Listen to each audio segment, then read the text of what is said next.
حج committee کے chairman نے media میں شائع ہونے والے ان خبروں کو غلط اور بے بنیاد قرار دیا ہے، جس میں چیئرمین پر الزام ہے کہ انہوں نے جعلی دستاویزات پیش کر کے حج کمیٹی سے TADA کیا ہے وصول۔ سابق مرکزی وزیر اور کانگریس کے سینئر لیڈر جے رام رمیش نے آج مرکزی حکومت پر الزام لگاتے ہوئے کہا کہ حکومت کی نیت اور پالیسیوں کی وجہ سے ملک ٹوٹنے کے دہانے پر ہے اور اسی وجہ سے راہل گاندھی کو بھارت جوڑو یاترا نکالنی پڑی۔ اس کے ساتھ ہی انہوں نے بتایا کہ مسٹر گاندھی 26 جنوری سے پہلے سری نگر میں لہرائیں گے قومی پرچم۔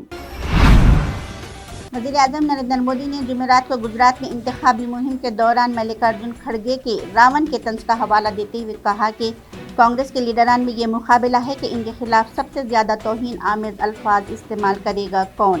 پی ایم نے بظاہر مدھوسودھن مستری کے تبصرے کا حوالہ دیتے ہوئے کہا کہ کھڑگے سے پہلے ایک اور لیڈر نے کہا تھا کہ پارٹی مودی کو دکھائے گی ان کی اوقات۔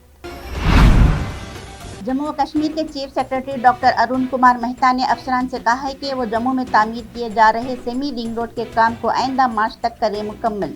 انہوں نے افسران سے یہ بھی کہا کہ وہ جموں میں شہر کے گرد و نواح میں ایک رنگ روڈ کی تعمیر کرنے کے امکانات کو بھی تلاشیں۔ جھارکھنڈ ہائی کورٹ نے مسلم پرسنل لاء کا حوالہ دیتے ہوئے اپنے ایک فیصلے میں کہا ہے کہ 15 سال یا اس سے زیادہ عمر کی مسلم لڑکیوں کو اپنے سرپرستوں کی مداخلت کے بغیر اپنی پسند کی شخص سے شادی کرنے کی ہے آزادی۔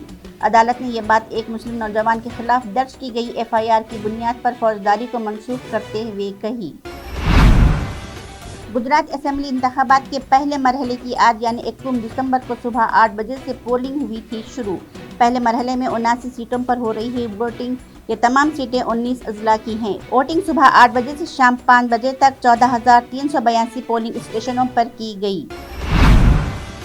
شردھا قتل کیس کے ملزم کا پولی گراف ٹیسٹ کے بعد آج نارکو ٹیسٹ کیا جائے گا، اس لیے دہلی پولیس اسے لی گئی ہسپتال۔ اس سے قبل ملزم کا پولی گراف ٹیسٹ بھی روہنی کے FSL لیب میں کیا گیا تھا۔ مدھیہ پردیش کے وزیر داخلہ ڈاکٹر نروتم مشرا نے آج ریاست کے اجین ضلع میں کانگریس لیڈر راہل گاندھی کی بھارت جوڑو یاترا میں فلم اداکارہ سوارا بھاسکر کی شرکت پر اٹھائے ہیں سوال۔ تلنگانہ میں سنسنی پھیلانے والے TRS کے ارکان اسمبلی کی خریداری کی کوشش کے معاملے میں تلنگانہ ہائی کورٹ نے 3 ملزمین کی ضمانت کر لی ہے منظور۔ یہ تینوں ملزمین 33 دنوں سے چنچل گوڑہ جیل میں ہیں محروس۔ ان ملزمین نے عدالت میں ضمانت کی درخواست کی تھی داخل۔ کڑھنی اسمبلی ضمنی انتخاب کے حوالے سے مختلف سیاسی جماعتوں کے قائدین کے دورے مسلسل ہیں جاری۔ تمام لیڈران اپنے اپنے طریقے سے عوام کو اپنے حق میں کرنے کی کر رہے ہیں کوشش۔